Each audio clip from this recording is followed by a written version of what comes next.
कि वो उनका बुके प्रदान करके अभिनंदन करें।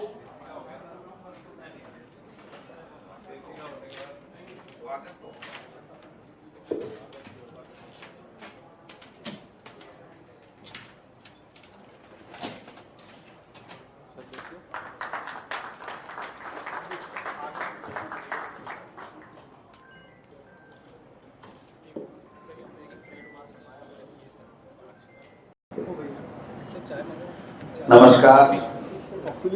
सबसे पहले तो मैं मेरे छोटे भाई सीए नितिन व्यास जी को, यादव जी को, मौर्य जी को बहुत बहुत धन्यवाद देना चाहूँगा कि उन्होंने आप सबको बुला करके हमें दर्शन लाभ का अवसर प्रदान किया है, सबसे मिलने का अवसर प्रदान किया है। इसके लिए बहुत बहुत आपका धन्यवाद, बहुत बहुत आभार। हमारे बीच में हमारे नेता प्रतिपक्ष सम्माननीय टीकाराम जूली साहब विराजमान हैं। हमारे राजस्थान की विधानसभा में मुख्य सचेतक प्रतिपक्ष के रफीक खान साहब विराजमान हैं। हमारे जनरल सेक्रेटरी ऑर्गेनाइजेशन ललित उनवाल जी हैं। हमारे पूर्व बोर्ड के चेयरमैन और जनरल सेक्रेटरी ऑर्गेनाइजेशन भी रहे महेश शर्मा जी मेरे साथ में भी नागौर में हम लोग प्रभारी थे, हमने साथ काम किया है। भाई पुष्पेंद्र भारद्वाज जी भी हमारे बीच में हैं। आप तमाम सब लोग दूर दूर से आए हैं। मैं समझता हूं कि व्यास जी से, यादव जी से, मौर्य जी से, इनसे बात होने के बाद में जब इस प्रकोष्ठ का विधिवत गठन किया गया तो हमें ये लगा ठीक है करना चाहिए, लेकिन आज वो कहते हैं ना कि दिल बाग बाग हो गया। आपने एक अल्प समय में इतनी शानदार सब लोगों की एक टीम जो गुलदस्ता बनाया है, उसको मैं सैल्यूट करता हूं, प्रणाम करता हूं, नमस्कार करता हूं। मेरा जीवन में सीए का बहुत बड़ा योगदान रहा है, मैं नहीं बन पाया। मैं बीकॉम जरूर किया, कॉमर्स से किया, मन में मेरे भी थी, लेकिन पार पड़ी नहीं क्योंकि सुना यह जाता था कि सीए बहुत जो बुद्धिमान होता वो ही बनता है, और आज देख भी लिया वास्तव में ये भी है। अच्छा लिया, मैंने प्रयास नहीं किया, लेकिन मेरे राजनीति में जिनका बहुत बड़ा योगदान रहा है, पहला जूलिया जी हमारे सीए है सीकर से, उनका बहुत बड़ा योगदान मेरे इस राजनीति में आगे आने में रहा है। तो मैं समझता हूं कि उनसे मेरा सन 1989 जब से मैं वकालत में आया तब से लेकर के अनवरत बहुत अच्छा संबंध रहा है। और हमारे जीएम व्यास साहब भी विराजमान हैं, शायद उन्हीं के आसपास के, जूलिया जी के और आपके साथ के ही लोग होंगे। तो मुझे एक बार सालासर में एक कॉन्फ्रेंस हुई थी, वहां भी जाने का मौका मिला था, अच्छी कॉन्फ्रेंस थी। तो मुझे कहा गया कि भाषण देना आपको, जैसे आज कहा गया है, लंबा तो नहीं बोलना, 5-7 मिनट बोलना है, फिर आप लोगों से चर्चा करनी है, उसमें ज्यादा आनंद आएगा। तो उस वक्त भी मैंने ऐसे ही कहा था कि भाई बनना तो मैं भी चाह रहा था, लेकिन नहीं बन पाया, आप बन गए, अच्छी बात है। तो मुझे किसी ने कहा कि भाई आपसे जुड़ेंगे तो हमें क्या मिलेगा, आपसे जुड़ेंगे तो हमें क्या मिलेगा। तो मैंने कहा भाई आज वर्तमान में तो ईडी से आपकी इंट्रोडक्शन करवा दूंगा, और ईडी वाले मेरी गारंटी है, ईडी वाला आपसे पैसे भी नहीं मांगेगा इंट्रोडक्शन के, बाकी तो क्या होगा देखा जाएगा। तो वास्तव में आज के जमाने में एक बुद्धिजीवी वर्ग आपका जो है, और जो प्रोफेशन आप करते हो, इसके देश के निर्माण में, देश की आर्थिक नीतियों में आपका बहुत बड़ा योगदान रहता है, रहता रहेगा। कोई माने ना माने, हम तो जरूर मानते हैं। और आज समय आ गया है कि इस देश के संविधान को, इस देश के लोकतंत्र को बचाने के लिए, उसको मजबूती देने के लिए, और दोनों जब देश का संविधान और लोकतंत्र मजबूत होगा तो निश्चित रूप से देश भी मजबूत होगा। इसके लिए हर उस व्यक्ति को जो समझ रखता है, जो सोचता है, देश से प्यार करता है, लोकतंत्र से प्यार करता है, उसको विचारधारा के मुताबिक साथ आकर के जो कोई गलत नीति है, जो कोई गलत बात है, जो कोई जिस तरीके का वातावरण संविधान को कमजोर करने की बातें हैं, उनका विरोध करना चाहिए। अभी एक बात आई कि साहब क्लाइंट्स है, डर का माहौल रहता है, ये रहता है। हम बॉर्डर पे नहीं भेज रहे हैं किसी को भी, बॉर्डर पे जाना भी नहीं है, किसी क्लाइंट से लड़ना भी नहीं है, किसी क्लाइंट को जबरदस्ती उकसाना भी नहीं है, नहीं तो छोड़ के भाग जाएगा, फाइल ले जाएगा। हमें केवल उस विचारधारा को प्यार करना है जो विचारधारा इस देश को जोड़ने का काम करती है, इस देश को मजबूत करने का काम करती है, देश में भाईचारा मजबूत करने का काम करती है। उस विचारधारा से प्यार करना है और जिस संविधान के मुताबिक हम हमारे मूलभूत अधिकार हों, चाहे कर्तव्य हों, चाहे दूसरी सब चीजें हम प्राप्त करते हैं, उस संविधान को कैसे मजबूत रखें, उस संविधान में को अक्षुण्ण कैसे रखें, उस संविधान को मजबूत कैसे करें, ये सब चीजें करने की आवश्यकता है। और इसी सोच और इसी विचारधारा से हम लोग एक साथ जुड़े हुए हैं। 1+1 यानी 2 होता है और 1 के बराबर 1 और खड़ा करने से 11 हो जाता है। तो आप और हम जब मिलेंगे तो निश्चित रूप से 1 के साथ 1 खड़ा होगा, नहीं कि 1+1 होगा। तो जब 11 होंगे तो अच्छे से अच्छा काम मैं समझता हूं कि होगा। अगर किसी सीए के कोई ईडी से कोई काम नहीं पड़ा हो, कोई कैसा क्या होता है, तो मेरे से कभी भी आके मिल ले, मैं बताऊंगा कि कैसे क्या होता है। डरने की आवश्यकता नहीं है। और जब हम ही नहीं डरे तो आप तो क्यों डरोगे। मैंने एक दिन पूछ लिया, एक सीए साहब थे, मैं नाम तो कोट करूंगा नहीं तो फिर काम गड़बड़ हो जाता है। मैंने कहा साहब आपके पास जो भी आता है तो ये इनकम टैक्स ईडी वाले आते हैं तो आपका क्लाइंट कभी भी फंसता नहीं है, चक्कर क्या है। आपको तो कानून बहुत आता होगा, पता नहीं आप कितने पढ़े होंगे, कितनी किताबें होंगी। बोले भाई साहब ने तो मैं ज्यादा बस सीए तो किया हुआ हूँ, पढ़ाई भी नहीं, किताब भी नहीं रखता। तो मैंने कहा कैसे जचाते हो काम, आपका कोई क्लाइंट लफड़े में नहीं पड़ता, कोई के ऊपर कोई केस ठहरता ही नहीं है। बोले भाई साहब मैं तो एक चिट रखता हूं। मैंने कहा क्या। बोले अगले को सबसे पहले कहता हूं फीस दे और ये चिट ले जा, इस चिट में 2 बातें लिखी है, ये 2 बातें कर लेना, फिर तेरी गारंटी है, बीमा है, तेरे कोई तकलीफ नहीं आएगी। तो मैंने कहा क्या, हमें भी बता दो, हमारे 2 मेहमान आकर के गए, दोबारा भी आ सकते हैं। तो भाई साहब बोलो हमारे नियम एक ही है कि सबसे पहले ये कहना पड़ता है कि परिवार में सब एक साथ शाम को खाना खाएंगे। मैंने कहा इससे इसका क्या संबंध है। बोले है। फिर बोले डाइनिंग टेबल के ऊपर जो शीशा लगा होता है उसके नीचे चिट लगानी है हर व्यक्ति की सीट के सामने कि खाने से पहले पर्ची फाड़, खाने से पहले पर्ची फाड़। तो बोले जो ही बैठते हैं, बैठते ही एक जो भी आदमी होता है वो कहता है भैया कोई कच्ची पर्ची है तो फाड़ दे। और बोले नीचे एक कटोरा रखते हैं, वो कूड़ेदान उसमें डाल देते हैं, कोई पर्ची हमारे घर में नहीं मिलती। फिर मैंने कहा चलो एक तो हो गया, दूसरा क्या करते हो। बोलो किसी भी कमरे के किसी भी अलमारी के ताला नहीं लगाना है। मैंने कहा इससे क्या फायदा। बोले ताला होगा ही नहीं तो नोट रखेंगे ही नहीं, पड़ोसी के रखो, लेकिन खुद के घर में नहीं रखना। बोले ताला है ही नहीं। आजकल तो सीए के रखने लग गए हम सब, मैं तो नहीं रखता लेकिन रखने लग गए। तो मैंने कहा यार ये जोरदार काम है। बोलो भाई साहब अलमारी के ताला मत रखो, गेट के ताला मत रखो, पर्ची कच्ची शाम को फाड़ के खाना खाओ, नहीं खाना ही मत खाओ। अगर ऐसा नियम कर दोगे तो कानूनों की ज्यादा जरूरत ही नहीं पड़ेगी। मेरी सीएससी तो इससे चल रही है और आज तक एक भी क्लाइंट बोले फंसा नहीं। तो आप समझ सकते हो कि जमाना क्या आ गया। मैं ये कहना चाह रहा हूं कि आज हर व्यक्ति भयभीत है, हर व्यक्ति आशंकित है, हर व्यक्ति नॉर्मल फोन पे बात ही नहीं कर सकता। अगर किसी के पास 2 लाख रुपए 5 लाख रुपए हैं तो वो व्यक्ति रात को ऐसे है उसको नींद नहीं आ रही है, मेरे पता नहीं क्या हो जाएगा। और तो और आजकल तो अगर कोई विपक्षी पार्टी का कोई नेता थोड़ा रफीक साहब जैसे लंबा बिजनेस करते हैं वैसे कोई कर रहा है तो उसका सीए तो बड़ा परेशान रहता होगा, इनसे जो फीस है चोबल ले लेना, क्योंकि इनकी फाइलें उसमें दम होता है, कैश वेश भी होता है, कई तरह की दिक्कतें होती है।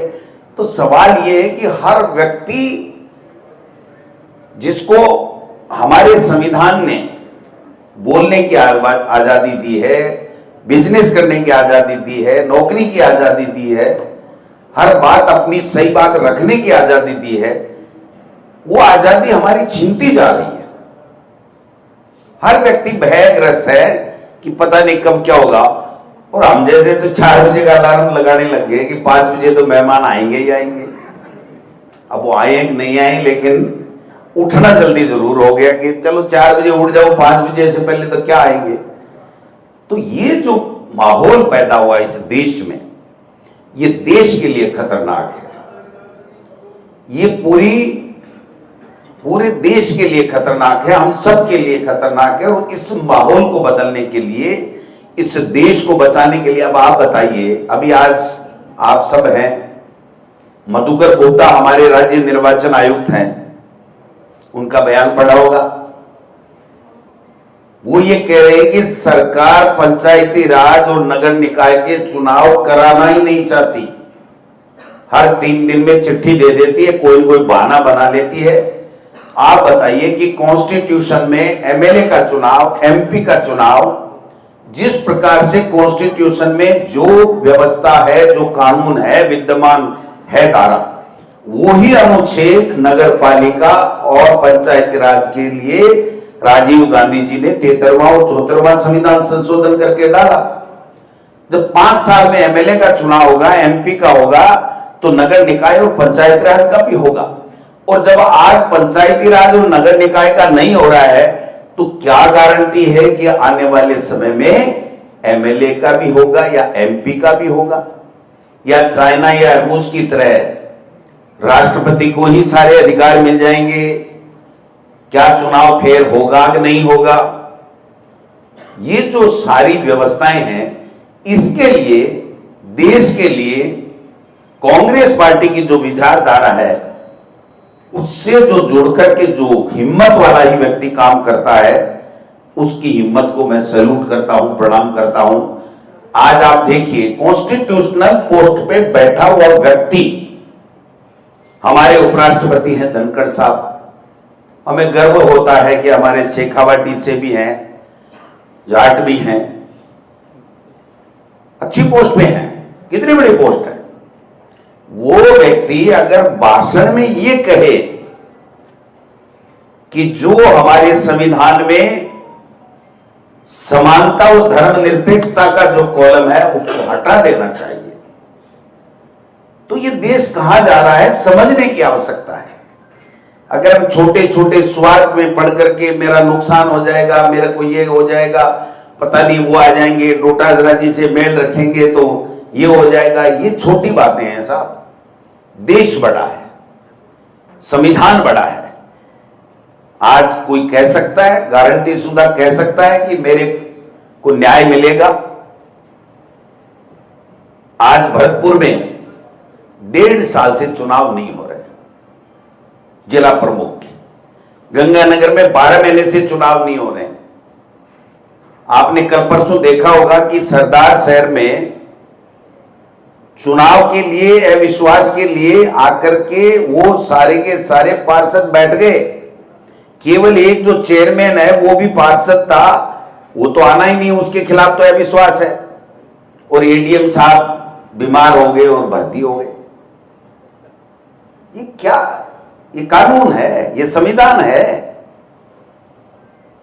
वहां पर गंगानगर में जिला परिषद के पार्षद का चुनाव हो गया, और जब जिला प्रमुख का चुनाव होना था, हमने फार्म भर दिया, हमारी पार्टी की तरफ से एक ने बागी फार्म भर दिया, उसका वापिस 1 बजे विड्रॉ हो गया।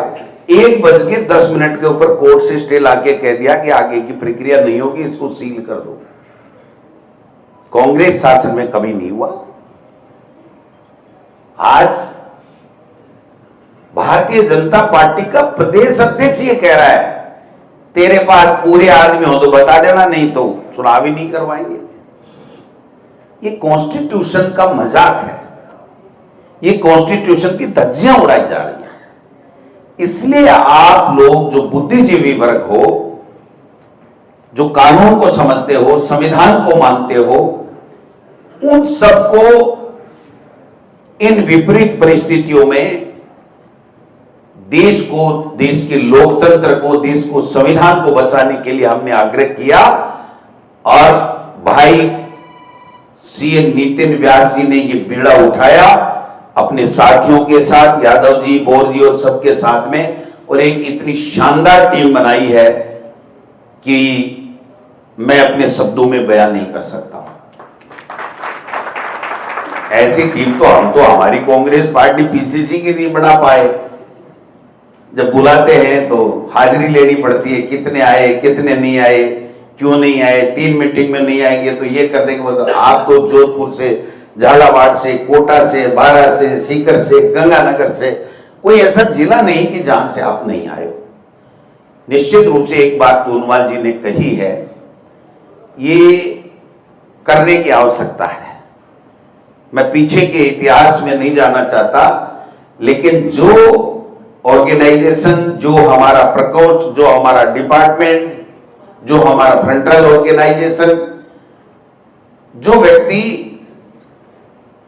इन विपरीत परिस्थितियों में संघर्ष करके, लड़ाई लड़के पार्टी की विचारधारा को आगे बढ़ाता है, जब समय आता है तो उसको उसका हक मिलना चाहिए, उसको उसका हक मिलना चाहिए। ये मैं कहता हूं।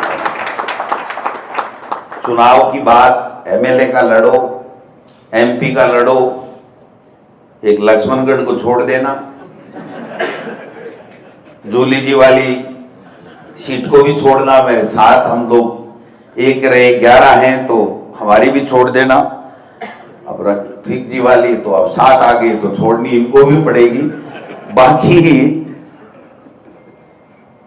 चिंतित हो रहे हैं। मैं आपको एक बात कहता हूं पुष्पेंद्र जी, इस सांगानेर में बीजेपी का जो भी आदमी एक बार जीतता है, वो चाहे कुछ भी बन जाए, दोबारा वहां से चुनाव ही नहीं लड़ता है। घनश्याम तिवारी जी गए, नहीं लड़ा। फिर रामचंद्र बोरा जी आए, गए, नहीं लड़ा। फिर वो कौन, लाहौटी जी आए, गए, नहीं लड़ा। और मैं लिख के दे रहा हूं, भजनलाल जी भी अब की बार आपके सामने चुनाव नहीं लड़ेंगे। तो दुख है, ये लड़ लेते हैं तो। अरे तो दुख कुछ ही नहीं है, चिंता ही मत करो। ऐसा बीज बोके जाएंगे कि आपको तो पढ़े पढ़ाए फार्म ही भरना है, बाकी कोई चिंता करने की बात नहीं। कहने का मतलब यह है कि जो परिस्थितियां चल रही हैं, अभी आज देश के प्रधानमंत्री जी ने बोला, बताते हैं कि हमारे यहां पर्ची और खर्ची नहीं चलती। बोला बताते हैं, अभी मीडिया वाले कह रहे थे बोला कि नहीं बोला। बोला तो मेरी मान ग्रहण कर लेना, नहीं बोला तो जाने देना। तो यहां तो राजस्थान में तो चली 2 ही चीज रही है, एक तो पर्ची से मुख्यमंत्री और एक खर्ची के बगैर काम नहीं हो रहा। आप बताओ 2 में से तीसरा कोई चल रहा हो तो बता दो। बोले साहब मुख्यमंत्री जी हर मंदिर के पुजारी को 2100 रुपए देंगे, उसकी जगह मैं बैठ जाऊं तो 21 हजार दूंगा। भाई साहब, ये कोई घोषणा होती है क्या? ये मुख्यमंत्री का काम है क्या? भाई ये पर्सनल आस्था है, किस मंदिर में जाऊं, किस भगवान को मानूं, किस कुरान को मानूं, गीता को मानूं, किसको मानूं? आपको मुख्यमंत्री बनाया है, आपको इस प्रदेश के सब लोगों को साथ लेकर के प्रदेश का विकास कैसे हो, प्रदेश के लोगों की समस्याओं का समाधान कैसे हो, इसके लिए मुख्यमंत्री बनाया। पुजारियों को 2100 देने से काम थोड़ी चलेगा भाई साहब। और अगर ऐसा करोगे तो सबसे पहले तो 2100 तो आपकी जेब में जाएंगे, नहीं जाएंगे क्या बताओ? तो जो चल रहा है वो गड़बड़ चल रहा है, और इसको ठीक करने के लिए आपके सहयोग की आवश्यकता है। आपने मन बना लिया है, जूली साहब ने विधानसभा की गारंटी ली है, और मैं सड़क की गारंटी लेता हूं। लाठी भी लगेगी तो आपके साथ खाऊंगा, अकेले के नहीं पढ़ने दूंगा, ये कह सकता हूं। इन्होंने तो अपना बचाव कर लिया कि विधानसभा में तो लाठी पार्टी का काम है नहीं, वो कोई देवना नीचे से बाहर निकाला और अंदर वो खेला होता है, तो वो तो होता रहेगा, वो भी अपने साथ ही होगा। आजकल चलने लगी विधानसभा। आजकल नहीं, इतना नहीं चलता साहब। जो हम हमारे साथ आपने आज किया है ना कि भाई अंदर तो मैं निपट लूंगा, बाहर लोटासरा झाड़े तो इसमें भी चाल तो है, लेकिन ठीक है साहब। सवाल यही है कि हम सब मिलकर के हमारी पार्टी की जो विचारधारा है, और विचारधारा सबको साथ लेकर के चलना, उसको हम लोग आगे बढ़ाएं। और जो वर्तमान परिस्थितियां में देश में, कोई अभी कह रहे थे ना कि सोशल मीडिया पे भी आ गया तो टिका दो। एक वो भरतपुर का बच्चा था, उसने लिख दिया, कोई मुख्यमंत्री जी का लिख दिया कि साहब ये कंपनी है, ये है, इसकी फोटो है, ये आपकी फोटो कैसे आ गई, ऐसे कैसे आ गई। 7 दिन जेल में रहा। भरतपुर का है क्या कोई यहाँ? भरतपुर और मतलब बैठे बैठे ना भरतपुर। हाँ, भरतपुर। सवाल ये है कि जो वर्तमान परिस्थितियां हैं वो अच्छी नहीं चल रही हैं, उनको अच्छी बनाने के लिए, लोगों की दुख तकलीफ से उनको राहत देने के लिए हम सब, क्योंकि देखिए मेरा एक मानना है, 1 मिनट में मेरी बात समाप्त करूंगा, फिर हम सब लोग चर्चा करेंगे, जो आपकी बातें हैं वो भी लेंगे। मेरा ऐसा मानना है कि जो हम जिस स्टेज के ऊपर बैठे हैं आज, इस हॉल के अंदर जितने भी लोग बैठे हैं, वो अग्रिम पंक्ति के लोग हैं, बुद्धिजीवी लोग हैं, अच्छा व्यापार चल रहा है, अच्छी पढ़ाई लिखाई की है, अच्छी सोशल रेपुटेशन है। तो जब जिस समाज से निकल करके समाज के सहयोग से हमें जो मान सम्मान, जो पैसा, जो रुतबा, जो संपन्नता जो मिली है, अब हमारा भी फर्ज बनता है, हमारा भी धर्म बनता है कि जो लोग हमारे पीछे हैं उनको हम लोग कैसे संबल दें, किस प्रकार से संबल दें कि वो भी हमारी तरह सक्षम बन करके आगे आए। ये हमारा फर्ज बनता है, क्योंकि हर माँ बाप अपने बेटे बेटी को अच्छी शिक्षा देता है, संस्कार देता है, अच्छी नौकरी, अच्छे बिजनेस कराने की प्रयास करता है, तो उस बेटे का भी तो धर्म बनता है कि पंडित जी ज्यादा जानते हैं, मुझे अभी बता रहे थे कि आपको कुछ ऊपर नीचे बढ़ना है तो पंडित जी से संपर्क कर लेना। ये व्यास जी बता रहे थे मेरे को, आपके लिए बता रहे थे, तो मैं छोड़ूंगा नहीं। हाँ, अब देख लेना क्या बनाओगे, आप पे छोड़ता हूं मैं। तो सवाल ये है कि उस समाज को भी हमको देना है, उस जो लोग हमारी बिरादरी के हैं लेकिन हम तक नहीं पहुंच पाए, उनको भी आगे लाने के लिए हम सबको एक साथ जुड़ करके इस परिस्थितियों को, इससे मुकाबला करते हुए आगे ले जाना है। धन्यवाद भी दूंगा और ये आग्रह करूंगा कि जब भी किसी भी रूप में आपको हमारी आवश्यकता पड़े, कांग्रेस पार्टी के किसी भी नेता की, जो अग्रिम पंक्ति के लोग हैं, उनकी आवश्यकता पड़े, तो आप सब लोग, आपका अधिकार है कि आप हमें याद करेंगे, तो हम लोग आपके लिए हमेशा तैयार मिलेंगे। इन्हीं शब्दों के साथ भाई व्यास जी को, यादव जी को, बोर जी को, आप सब लोगों को, और विशेष रूप से हमारे पिता तुल्य जो जीएम व्यास साहब हैं, जो समय निकाल करके आए इस उम्र में भी, मैं इनका भी धन्यवाद दूंगा। हमारे महिला जी हैं चिकित्सा प्रकोष्ठ के, ये प्रकोष्ठ हमसे आगे नहीं निकल जाए, ये देख लेना, बस ये ध्यान रखने वाली बात है। इसलिए इनका कंपटीशन करने के लिए हमारी कांग्रेस पार्टी को, तोनवाल जी आपकी जिम्मेदारी है, इसको भी मजबूत करने की आवश्यकता है। और एक ऐसी मजबूत टीम कांग्रेस विचारधारा के सेनानियों की खड़ी कर दें कि राहुल गांधी के नेतृत्व में आने वाले समय में इस देश पे मोदी नहीं, हमारा राहुल गांधी इस देश का प्रधानमंत्री बने। इन सोच के साथ में आगे बढ़ना है। आप सब लोगों का बहुत बहुत धन्यवाद। अब व्यास जी की इच्छा है, कोई भी बात पूछेंगे, करेंगे, हंसी ठठाके भी करेंगे, गंभीरता की बातें भी करेंगे, और भी बातें करेंगे, और राज आएगा तो और सारी बड़ी बड़ी बातें भी करेंगे। ठीक है, आपका बहुत बहुत धन्यवाद। Thank you.